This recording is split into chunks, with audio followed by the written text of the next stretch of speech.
Masters of the Universe.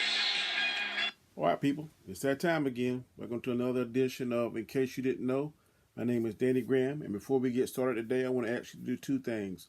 First, tap the little subscribe button in the bottom right corner, and also hit the bell so you can be notified for all my following and upcoming shows.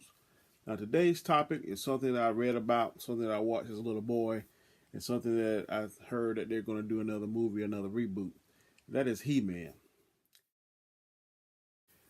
He-Man is from Eternia. In case you didn't know, I'm going to give you a little background. His father is the king of Eternia. He's from Eternia. His mother was an astronaut from Earth that when she flew on a space mission, she got stranded in Eternia, fell in love with the king. She and the king got married. They had Adam, and they also had Adam's sister Adora, who is She-Ra.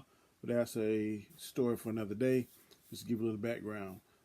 When Adam became of age, I think he was a teenager, he was summoned to Castle Grayskull, and the sorceress there, who can turn to the eagle, if you remember the show, the magical eagle, that she can telepathically speak to Prince Adam, and she called him to the castle. She showed her herself, her true self, told him that he was destined to be the champion of Eternia, and she gave him the power sword, and whenever he holds the power sword and says, by the power of Grayskull, he's transformed from Prince Adam to He-Man, which they say is the most powerful man in the universe.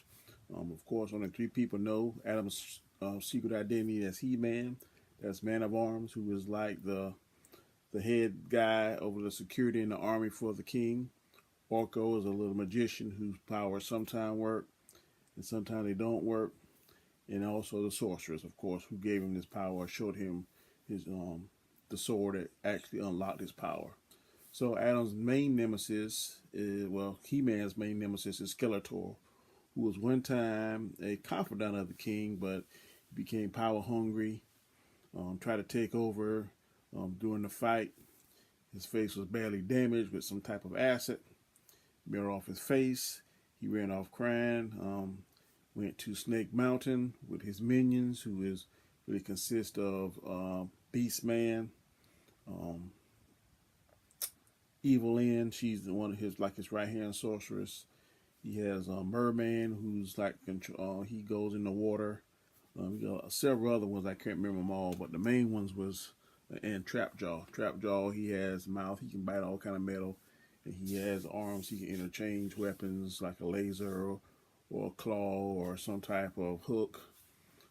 Those are in there was Triceratops or Triceratops. I think he had like three eyes that could turn around. Each one had a different function.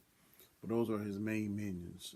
Beastman, Evil Lynn, Triceratops, I think his name was, or Triclops. Lockjaw, I think his name was, and also Beastman. Okay, no, not Beastman, but Merman. The He-Man that we're probably most accustomed to, and that I'm most accustomed to, is the 1983 version, which I just explained to you. Came out in 1983 and it ran to 1985. It had roughly 130 episodes, different adventures of He-Man, the good guys, which really consist of He-Man, Teela, Man-at-Arms, Orko. There was one that could fly. I can't think of his name. Stratos. Also, it consists of Ram Man, he had like a steel plate in his head. He could run into stuff. Another good guy was Fisto. He had one giant fist, and he was almost as powerful as He-Man with that fist. They also had another guy named I can't think, but he could change his faces. He could change into a monster. He would have the strength of a monster. He could change to a robot. He could be robotic like. There's someone, I think one called Mechaneck, who could extend his neck out, see for long distances. It has several different good guys that translated into, they were the masters of the universe along with He-Man, and they also had different powers and different attributes. And whenever He-Man needed help in a particular area, he would have one of those, but mainly it was just him, Teela, and Man-at-Arms were the three main heroes. And other people were main ones that would come on an episode here or there. There was also a second He-Man that came out in 1990. It was called The New Adventures of He-Man, and it wasn't very popular. I think it ran from September of 1990 to December 1990 and had roughly 65 episodes. I didn't watch that. I saw maybe one episode. The episode I saw was when he revealed to his parents that he was He-Man. When he transformed, he looked pretty much the same. He had more like a swashbuckler type sword. No shirt, had on long pants and boots. Skeletor looked more robotic. His body looked more computeristic. It was somewhere set like 10,000 years in the future. Not even really sure of the planet, or was it still Eternia or not, I'm not sure. It didn't last long, wasn't a very good following, didn't do well with toy sales, so it didn't stay on very long. The third rendition of He-Man came out in 2002. This was about his initial fight with Skeletor, and it transgressed into the Snake Man. There was one man, the main bad guy was King Hiss, and he had a bunch of snake men, and each one had different attributes of different snakes. There was one that was like a cobra, and I think he could shoot out mist. There was one like a python, and he could wrap around you and squeeze real tight. There was one like a rattlesnake. Each one of his henchmen had a different snake-like personality. It didn't last that long. My research said the toy sales didn't do well. Was one of the main reasons. It was 39 episodes. I thought it was very well written because it kind of gave you the backstory of He-Man. It also told you how He-Man actually got his power, because it was a group of elders, and when when King Hiss was about to take over Eternia, they were able to combine all of their powers to lock him up in this pit. And when they combined their powers, they became more like an essence, and they were buried themselves in the Castle Grayskull. And whenever the sorceress came, she was able to take some of their power, transfer it into the sword. And when she called Adam and told Adam about the whole story and history of the elders, whenever he says by the power of Grayskull, when he raises the skull, then the elders' powers is what flows into him and transforms him into He-Man. Also, there was a King He-Man whose essence of He-Man is what he was a descendant of He-Man.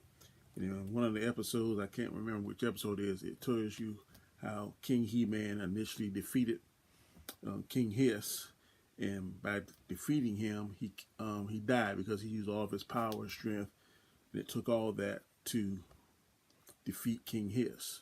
So when Adam transforms into He-Man, he actually looks very much like King Grayskull, who the Castle Grayskull was named after, and where the power of the elders reside.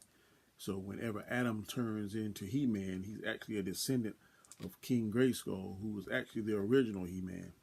If you watch that version of He-Man, it'll tell you all that. It was pretty interesting. I thought it was good. It was much better than the New Adventures of He-Man, but for whatever reason, the toy sales didn't do well. Just wasn't much of an interest to it. Now, I'm hearing that they're doing a reboot of the 1983 version of He-Man, which starred Dolph Lundgren, and I'm thinking, if you remember that, Courtney Cox was also in there.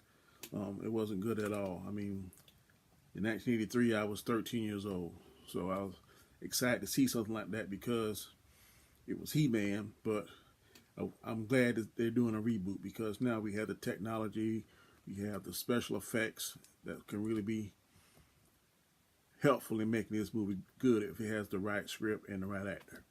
Now, Sony has the rights to He-Man, and for whatever reason, I don't know why, they are seeming to have talks with an actor by the name of Noah Centineo. Who in the blue hell are you? Noah Centineo. I don't know why they got him, because if you get a picture, which I'm going to show you a picture of it later on in my clip, he does not fit the bill. Come on now. Y'all know this ain't no He-Man. Stop playing. Now, whether he changes himself physically, I don't know if he's able to do that. I don't know what the time frame is from, okay, you got the job to you got to look like this way. Because I know some actors have done things in the past to add muscle or lose weight, point in case. Christian Bale. He was playing in one role where he had to weigh like 100-something pounds. When he found out he was getting Batman role, he beefed up to like 240, 50 pounds. But Chris Nolan, I think, who was directing at that time, if I'm not mistaken, told him no, that was a bit too heavy. So Christian Bale was able to get down to the weight where he was Batman and get in physical peak. Now, whether or not this Mr. Noah Centineo can do that, because He-Man is a very muscular individual. Now, unless they're going to have him play the part of Prince Adam.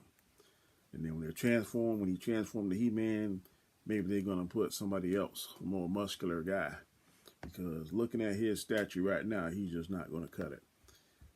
He-Man's blonde hair, Prince Adam's blonde hair. This guy is a brunette. Now, that's not to say he can't dye his hair, because he can, or put on a wig. But unless he's playing Prince Adam, which he maybe can pull that off, I don't know. I'm not familiar with any of his work. Haven't seen any of his work. Not really familiar with him. I don't know whether or not he can do it or not. But currently, the way he looks now physically, he cannot pull off He-Man. So I'm hoping that Sony is just getting him for the Prince Adam part. And then once he transforms to He-Man, there'll be another actor who can fit the bill. Like I said, I'm excited about this movie. I hope it can't be much worse. Well, it can be worse than the 1983 version starring Dolph Lundgren. Now, Dolph Lundgren has the physical physique to be He-Man, just didn't have the acting chops. He-Man on the television shows seems to be very intelligent, very caring. Dolph Lundgren, not saying he's not intelligent, but his acting sometimes does not carry that on. Some of his lines seem lethargic and just put together like 1, 2, 3, ABC kind of stuff. Don't think that was an accurate depiction of what He-Man really was compared to the cartoons. But like I said, I'm not sure what's the time frame or timetable that Sony's coming out with this movie, but they're definitely in talks with this guy. So let's just hope that Sony knows what it's doing. Let's hope that if he is going to be in the movie, he's going to be doing the role of Prince Adam, and that they find somebody of physical stature that they need to be He-Man to pull that off. I don't know who that could be. It's going to be interesting to see. But just tell me what you think. Again, I appreciate your subscriptions. Please subscribe. Please leave comments. And maybe they'll do it right this time. So until next time, take it easy. Have a good day. Catch you next time.